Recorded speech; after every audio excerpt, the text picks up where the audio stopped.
हाय सांग माने नमस्कार जय जगन्नाथ। चलतु आमे आज बनैबा Christmas special plum cake recipe. बनैबा बहुत सहज, खाइबा को मध्य बहुत टेस्टी लगी थे। घरे थिबा बेसिक सामग्री बने रेडी हो जाइथे। आपण माने तो देखि जानि पारुथिबे केक टी केते परफेक्ट बनिची, पूरा तोला परे नरम हेची। तो आपण माने वीडियो को स्किप न करके लास्ट जाए वॉच करंतु और सब टिप्स गुड़ाक फॉलो करंतु, जहाँ फल कि आपणक केक भी परफेक्ट बनिबो। तो चलतु सांग माने आउ डेरी न करी आमे रेसिपी स्टार्ट करिबा। सेति देखंतु एठी मु गोटे बाउल ले जाइछि, तापरे एठी गोटे बड़ साइज रो ऑरेंज को नै जाइछि। एबे आमे एही ऑरेंज रो चुपा को एठी क्रश करनबा, कारण आमे एठी केक को ऑरेंज फ्लेवर रे बनैबा। ए चुपा रे बहुत बढ़िया फ्लेवर आसी थाए। आमे ऑरेंज भी एथि ऐड करिबा, किंतु ए चुपारे देबा द्वारा मार्केट ठारो भी मध्य आहुरी टेस्टी फ्लेवरफुल केक बनिकी रेडी हो जिवो। देखंतु एठी मु गोटे ऑरेंज को भल भाबरे कोरी नेछि, गोटे स्पून खंडे एथि तार चुपा बाहरी जाइछि। एबे आमे गोटे छोणा नै जिबा एवं गोटे ऑरेंज को तार रस को एम्ति निगाड़ी नबा। देखंतु गोटे ऑरेंज रु एतिकी रस बाहरिछि। एबे आमे ए रस रे ड्राई फ्रूट्स गुडा को ऐड करनबा, कारण प्लम केक रे बहुत परिमाण रे ड्राई फ्रूट्स ऐड होइथे, बहुत प्रकार भेराइटी रो। किंतु मो पाखरे जेतकी भेराइटी रो थिला ताको ऐड करछि। मो एठी नॉर्मली काजू, पिस्ता, आलमंड को छोटो पीस से काटी नेछि, ताको ऐड करनबा। और केक रे डेकोरेट करबा पई एठी मो बड़ बड़ पीस से काटी नेछि। एबे हमें ए ऑरेंज जूस रे ड्राई फ्रूट्स गुडा को ऐड करनबा एवं गोटे घंटा पई या को सोक होआ पई छाडी दबा, जहाँ फल कि ड्राई फ्रूट्स गुडा को ए रस रे भला बरे भिजी की रहइबो और केक टी परफेक्ट बनिबो। आपण मान पाखे जो टाइम अच्छे अधिका मध्य रखी पारिबे, यदि टाइम नहीं आधा घंटा किंबा घंटे मध्य रखिले बहुत बढ़िया बनिबो। एबे हम याको साइड को रखि नबा, तापर हम चलंतु नेक्स्ट प्रोसेस को जीबा। सेथि पई गैस ऑन करी गोटे कढ़ाई को बसाई नबा। कढ़ाई भला भाबरे गरम हे गला परे सेथिरे एबे हमें 2-3 चम्मच चीनी को ऐड कर दबा। चीनी को भला भाबरे मेल्ट कर नबा। एटी देखंतु चीनी टी परफेक्टली मेल्ट हे गलानी। एथिरे टिके टिके बबल्स आसबा मध्य स्टार्ट हे गलानी। जेते बेले एठी परफेक्टली बबल्स आसी जिवो, से स्टेज रे आपण माने गैस फ्लेम को ऑफ कर नेबे और याको कंटीन्यूअसली एम्ति चलौथिबे, कारण कढ़ीटी बहुत परिमाण रे हीट थाए। जदि छाडी देबे तो ये डार्क हे जिवो, पड़ी जिवार चांसेस थाए। ए टिके ठंडा हे गला परे एथिरे बे हमें 2-3 चम्मच पानी किंबा क्षीर को ऐड करनबा एवं याको भला बरे गळे की गोटे स्लरी बनैबा। गरम थिला समय जदि आपण माने पानी किंबा क्षीर ऐड कर देबे, ये टाण हे जिवो, माने गोटालिया भली रही जिवो। तो टिके ठंडा हला परे एथिरे ऐड करिबे। देखंतु ठंडा हला परे ऐड करले मध्य केते बबल्स आसी जाउची, ता माने कढ़ीटी बहुत परिमाण रे हीट अछि। पानी ऐड करला परे जमार खड़िका छाड़ीबेनी, एम्ति गळेबे। देखंतु एठी हमर स्लरीटी परफेक्टली रेडी हे गला। एई प्रकार स्लरी दरकार हमर केक बनेबा पई। ए स्लरी द्वारा ही आमर प्लम केक रो ओरिजिनल टेक्सचर, कलर एवं टेस्ट आसी थाए, कारण ए मेल्टेड सुगर सिरम रे टिके पिताळे अंश थाए।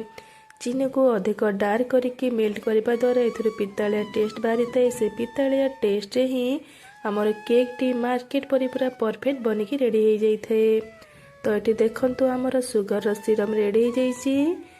एहा को एबे हमें गोटे साइड को रखि नबा एवं गैस ऑन करी गोटे कढ़ाई को बसाई नबा।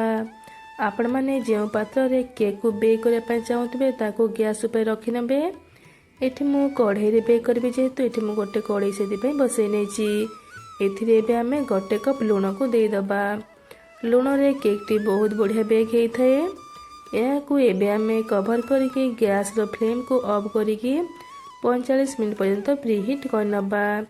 कढ़ीटी जेते भल भाबरे गरम हेबो, केकटी सेते बढ़िया भाबरे बेक हेइ थाए। कढ़ाई प्रीहीट हेबा भितरे आमे चलंतु केक बनेबा पई बेटर प्रस्तुत करिबा। सेति पई एटी देखंतु मु गोटे बाउल नै जाइछि। ए बाउल रे आमे जो सिरम बने रखितिले सुगर रो सिरम ताको ऐड करनबा। देखंतु एटी केमति सिरम टी पूरा सिरा परि बनिछि परफेक्टली।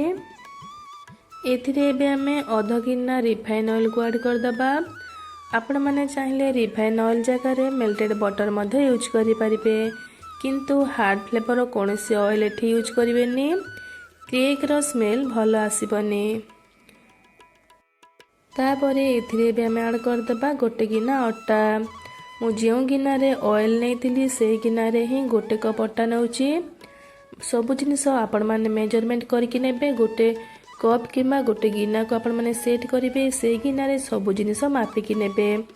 ମାପିକି ନେବା ଦ୍ୱାରା ଆପଣଙ୍କ କେକ୍ଟି ପରଫେକ୍ଟ ବନିବ। ମୁଁ ଅଧ ଗିନା ରିଫାଇନ୍ ଅଏଲ୍ ନେଇଥିଲି। ଅଧ ଗିନା ରିଫାଇନ୍ ଅଏଲ୍ ପାଇଁ ଏଠି ଦେଖନ୍ତୁ ଗୋଟେ ଗିନା ଅଟା ନେଇଛି। ଏଠି ମୁଁ ଅଟାରେ ବନାଉଛି। ଆପଣମାନେ ଚାହିଁଲେ ସୁଜି କିମ୍ବା ମଇଦାରେ ମଧ୍ୟ ବନେଇ ପାରିବେ, କିନ୍ତୁ ଅଟାରେ ବନେଇବା ଦ୍ୱାରା କେକ୍ଟି ହେଲ୍ଦି ବନିଥାଏ। ଏବେ ଆମେ ଗୋଟେ ଛଣା ନେଇଯିବା ଏବଂ ସବୁ ଜିନିଷକୁ ଏଥିରେ ଟିକେ ଚଲେଇ ନେବା, ଯାହାଫଳରେ କି ଅଟା ଟିକେ ହାଲକା ହେଇଯିବ ଏବଂ କେକ୍ଟି ବହୁତ ବଢ଼ିଆ ପରଫେକ୍ଟ ବନିବ। ଏଠି ଦେଖନ୍ତୁ ମୁଁ ଅଟାକୁ ମଧ୍ୟ ଚଲେଇ ନେଇଛି। ଏଠି ମୁଁ ଗୋଟେ କପ୍ ଅଟା ନେଇଛି। ଗୋଟେ କପ୍ ଅଟା ପାଇଁ ଏଠି ଦେଖନ୍ତୁ ଅଧ କପ୍ ଚିନି ଗୁଣ୍ଡ ନେଇଛି। ତାପରେ ଗୋଟେ ଚାମଚ ଗୁଜୁରାତି ଗୁଣ୍ଡ। ସବୁ ଜିନିଷକୁ ଚଲେଇ ନେବା ଏବଂ ଏହାକୁ ଭଲ ଭାବରେ ଗୋଳେଇ ନେବା। ଦେଖନ୍ତୁ ଗୋଳେଇ ସାରିଲା ପରେ ଇଏ ଟିକେ ହାର୍ଡ଼ ଅଛି। ଏଥିରେ ଏବେ ଆମେ ଯେଉଁ ଅରେଞ୍ଜ ଜୁସ୍ରେ ଆମେ ଭିଜେଇ ରଖିଥିଲେ ଡ୍ରାଏ ଫ୍ରୁଟ୍ସ ତାକୁ ଆଡ଼୍ କରିନେବା ଏବଂ ଏହାକୁ ମଧ୍ୟ ଭଲ ଭାବରେ ଗୋଳେଇବା। ତାପରେ ଏଥିରେ ଏବେ ଆମେ ଅଳ୍ପ ଅଳ୍ପ କରି କ୍ଷୀରକୁ ଆଡ଼୍ କରି ଗୋଟେ ବେଟର ପ୍ରସ୍ତୁତ କରିବା। କ୍ଷୀରକୁ ଆପଣମାନେ ଏକାଥରକରେ ୟୁଜ୍ କରିବେନି, ଥର ଥର କରି ୟୁଜ୍ କରିବେ, କାରଣ ଯଦି ଗୋଟେ ଥର କରି କ୍ଷୀର ଗୁଡ଼ାକ ଆଡ଼୍ କରିଦେବେ ବେଟରଟି ପତଲା ହେଇଯାଇପାରେ। ତ ଆପଣମାନେ ଏଇଠି ଟିକେ ଧ୍ୟାନ ଦେବେ ଯେ କେକ୍ର ବେଟରଟି ଅଧିକା ପତଲା କରିବେନି କିମ୍ବା ବେଶୀ ହାର୍ଡ଼ ମଧ୍ୟ କରିବେନି। ଯଦି କେକ୍ର ବେଟରଟି ଅଧିକା ହାର୍ଡ଼ କରିଦେଇଛନ୍ତି ତାହେଲେ କେକ୍ ବେକ୍ ହେବା ସମୟରେ ଫାଟିଯିବାର ଚାନ୍ସେସ୍ ଥାଏ। ଆଉ ଯଦି ପତଲା କରିଦେବେ ତାହେଲେ କେକ୍ର ସେଣ୍ଟରରୁ ଉପରକୁ ଉଠିବନି, ତଳକୁ ବସିଯିବ, ଭଲ ଭାବରେ ବେକ୍ ହେବନି। ଦେଖନ୍ତୁ ଏଠି ଫାଇନାଲି ରେଡ଼ି ହେଇଯାଇଛି ଆମର କେକ୍ର ବେଟର। ବେଟରର କନସିଷ୍ଟେନ୍ସି ପରଫେକ୍ଟଲି ଏମିତି ହେବା ଦରକାର, ବେଶୀ ଟାଣ ନୁହେଁ କିମ୍ବା ବେଶୀ ପତଲା ମଧ୍ୟ ନୁହେଁ। ମୋତେ ଏଠି ଟୋଟାଲ ଗୋଟେ ଗିନା ଅଟା ପାଇଁ ଅଧ ଗିନା କ୍ଷୀରର ୟୁଜ୍ ହେଇଛି।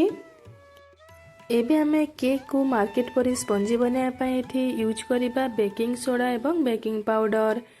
ଏଠି ମୁଁ ଅଧ ଚାମଚ ବେକିଂ ସୋଡ଼ା ଏବଂ ଗୋଟେ ଚାମଚ ବେକିଂ ପାଉଡ଼ର ନେଇଯାଇଛି। ଆପଣମାନେ ଚାହିଁଲେ ବେକିଂ ସୋଡ଼ା କିମ୍ବା ବେକିଂ ପାଉଡ଼ର ଜାଗାରେ ଇନୋର ମଧ୍ୟ ୟୁଜ୍ କରିପାରିବେ। ଏବେ ଆମେ ବେକିଂ ସୋଡ଼ା କିମ୍ବା ବେକିଂ ପାଉଡ଼ରକୁ ଆକ୍ଟିଭେଟ୍ କରିବା ପାଇଁ 2 ଟିସ୍ପୁନ୍ ଏଠି ଭିନେଗାରକୁ ଆଡ଼୍ କରିନେବା। ଆପଣମାନେ ଚାହିଁଲେ ଏଠି ପାଣି, କ୍ଷୀର କିମ୍ବା ଗୋଟେ ଫାଳ ଲେମ୍ବୁ ରସକୁ ଚିପୁଡ଼ିକି ଏହାକୁ ଆକ୍ଟିଭେଟ୍ କରିପାରିବେ। ଭିନେଗାରକୁ ଆଡ଼୍ କରି ସାରିଲା ପରେ ଆମେ ଏହାକୁ ଭଲ ଭାବରେ ଗୋଳେଇ ନେବା। ଏଠି ଆମର କେକ୍ ବନାଇବା ପାଇଁ ବେଟରଟି ପରଫେକ୍ଟଲି ରେଡ଼ି ହେଇଯାଇଛି। ବେକିଂ ସୋଡ଼ା କିମ୍ବା ପାଉଡ଼ର ଦେଲା ପରେ ବେଟରକୁ ବାହାରେ ଅଧିକ ସମୟ ଜମାରୁ ରଖିବେନି। ସୋଡ଼ା କିମ୍ବା ଇନୋ ୟୁଜ୍ କଲା ପରେ ଯଦି ବେଟରକୁ ବାହାରେ ଅଧିକ ସମୟ ରଖିଦେବେ ତାହେଲେ କେକ୍ଟି ଭଲ ଭାବରେ ବେକ୍ ହେଇନଥାଏ। ସେଥିପାଇଁ ଦେଖନ୍ତୁ ଏଠି ମୁଁ ଗୋଟେ ହାର୍ଟ ସେପ୍ର କେକ୍ ଟିନ୍ ନେଇଯାଇଛି। ଆପଣମାନଙ୍କ ପାଖରେ ଯଦି କେକ୍ ଟିନ୍ ନାହିଁ, ଆପଣମାନେ ଚାହିଁଲେ ଗୋଟେ ଆଲୁମିନିୟମ ଯେକୌଣସି ପାତ୍ରରେ ଏହାକୁ ବେକ୍ କରିପାରିବେ। କେକ୍ ଟିନ୍ରେ ଏବେ ଆମେ 2 ଚାମଚ ରିଫାଇନ୍ ଅଏଲ୍କୁ ଭଲ ଭାବରେ ଗ୍ରୀସ୍ କରିନେବା। କେକ୍ ଟିନ୍କୁ ସବୁବେଳେ ଗ୍ରୀସ୍ କରି ସାରିଲା ପରେ ଆମେ ଯେଉଁ ବେଟର ପ୍ରସ୍ତୁତ କରି ରଖିଥିଲେ ତାକୁ ଏଥିରେ ଆଡ଼୍ କରିନେବା ଏବଂ ତଳ ପଟେ ଆମେ ଟିକେ ଏମିତି ଏହାକୁ ଥାପଡ଼େଇ ଦେବା, ଯାହାଫଳରେ କି ଯାହା ଏୟାର୍ସ ବବଲ୍ ଗୁଡ଼ାକ ଥିବ ବାହାରି ପଡ଼ିବ। ଆପଣମାନଙ୍କ ପାଖରେ ଯଦି ବଟର ପେପର ଅଛି କେକ୍ ଟିନ୍ର ତଳ ଭାଗରେ ଦେଇପାରିବେ, କେକ୍ ଜମାରୁ ତଳେ ଚିପକିବନି। ମୋ ପାଖରେ ନଥିଲା ତ ସେଥିପାଇଁ ମୁଁ ଏଠି ରିଫାଇନ୍ ଅଏଲ୍କୁ ୟୁଜ୍ କରିଛି। ବେଟରକୁ ଏଥିରେ ଆଡ଼୍ କରି ସାରିଲା ପରେ ଆମେ ଏଥିରେ କେକ୍ ଉପରେ ଟିକେ ଡେକୋରେଟ୍ କରିନେବା ଡ୍ରାଏ ଫ୍ରୁଟ୍ସରେ। ଏଠି ମୁଁ ଡ୍ରାଏ ଫ୍ରୁଟ୍ସ ଦେଖନ୍ତୁ ଆଲମଣ୍ଡ, ପିସ୍ତା, କାଜୁ ଆଉ ଟିକେ ଚେରି ନେଇଯାଇଛି। ଏବେ ଆମେ ରେଡ଼ି ହେଇଗଲା, ଏହାକୁ ଚାଲନ୍ତୁ ଆମେ ବେକ୍ କରିବା। ଦେଖନ୍ତୁ ଏଠି ଆମର କଡ଼େଇ ମଧ୍ୟ ଭଲ ଭାବରେ ହିଟ୍ ହେଇଯାଇଛି। ଏଥିରେ ଗୋଟେ ଷ୍ଟାଣ୍ଡ ରଖିନେବା। ଷ୍ଟାଣ୍ଡଟା ବେଶୀ ହାଇଟ୍ ହେଇଯାଉଥିଲା ତ ମୁଁ ଷ୍ଟାଣ୍ଡ କାଢ଼ି ନେଇ ଗୋଟେ ଗିନାକୁ ରଖିଦେଲି ଅଲଟେଇକି। ତା ଉପରେ ଆମେ କେକ୍ ଟିନ୍କୁ ରଖିନେବା ଏବଂ କଭର୍ କରିକି ଏହାକୁ ଘଣ୍ଟେ ଉପରେ ଏହାକୁ ବେକ୍ କରିବା। ଆଉ ଯେଉଁଥିରେ ଆପଣମାନେ ବେକ୍ କରିବେ ଭଲ ଭାବରେ କଭର୍ କରିବେ, ତ କେକ୍ଟି ଭଲ ଭାବରେ ଶୀଘ୍ର ବେକ୍ ହେଇଯାଇଥାଏ। ଗୋଟେ ଟିକେ ଏଠି ଫାଙ୍କ ଥିଲା, ଭଲ ଭାବରେ କଭର୍ ହେଉନଥିଲା, ତ ସେଥିପାଇଁ ମୋତେ ଟିକେ ଅଧିକା ଟାଇମ୍ ଲାଗିଲା। ଘଣ୍ଟେ 15 ମିନିଟ୍ ପ୍ରାୟ ଲାଗିଗଲା ମୋ କେକ୍ଟି ବେକ୍ ହେବା ପାଇଁ। ଆପଣମାନଙ୍କ କେକ୍ର ସାଇଜ୍ ଅନୁଯାୟୀ ଏଠି ଟାଇମ୍ ଲାଗିବ। ଅଧଘଣ୍ଟା କିମ୍ବା 45 ମିନିଟ୍ ହେଇଗଲା ପରେ ଆପଣମାନେ ଟିକେ ଖୋଲିକି ଚେକ୍ କରିବେ ଗୋଟେ ନାଇଫ୍ ସାଇଜରେ, ଯେ ଭିତରକୁ ଇନସର୍ଟ କରିବେ। ଦେଖିବେ ଯଦି କିଛି ଲାଗୁନି ତାମାନେ କେକ୍ଟି ପରଫେକ୍ଟଲି ବେକ୍ ହେଇଯାଇଛି। ଯଦି ଲାଗୁଥାଏ ତାହେଲେ ଆଉ ଟିକେ ସମୟ କଭର୍ କରିକି ବେକ୍ କରିବେ। ଆଉ ମନେ ରଖିବେ ସବୁବେଳେ ଗ୍ୟାସ୍ର ଫ୍ଲେମ୍କୁ ଲୋ ରଖି ବେକ୍ କରିବେ।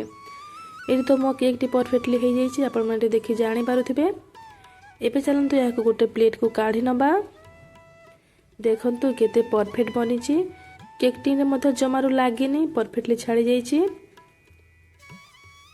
केक गरम थिबा समय केक टी जमारू काढ़ीबेनी कि गरम गरम जमारू काटिबेनी केक भांगी जीवार रिस्क थाए। टिके ठंडा हला पर्यंत वेट करेंगे। ठंडा हला पर आपे आपे साइड रू छाड़ी जाइए केक टी साइड रू और आराम से बाहरी जाइए। ये देखो केक टी बढ़िया भाव छाड़ी जाइए बढ़िया से बाहरी जाइए। एबे चलते या आम कट करवा। प्लम केक रे टे रिस्क थाए कि जो ड्राई फ्रुट्स गुड़ाक पड़ी थाए तो काटला समय चाकू मझे आसी जाए तो केक गुड़ाक भांगार रिस्क थाए। तो किसी कथा ना आम ताकू खाइबा। किंतु केक टी बहुत बढ़िया बनता टेस्टी परफेक्ट आपण माने देखी जानी पारुथिबे केते जालीदार बनी। देखंतु पूरा नरम हेची। देखंतु सांग माने पूरा एग्जैक्ट मार्केट परी टेस्ट फ्लेवर सबुथिरे पूरा परफेक्ट।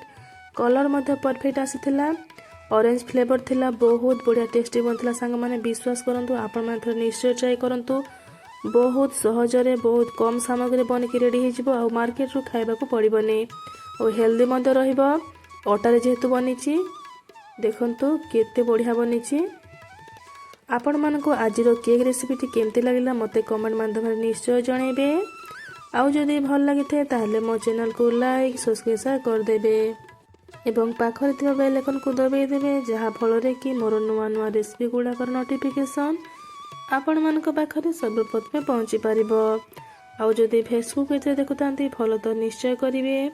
रहिले सांग माने देखा हबा आउ गोटे नुआ रेसिपी सहित नुआ वीडियो रे। जय जगन्नाथ।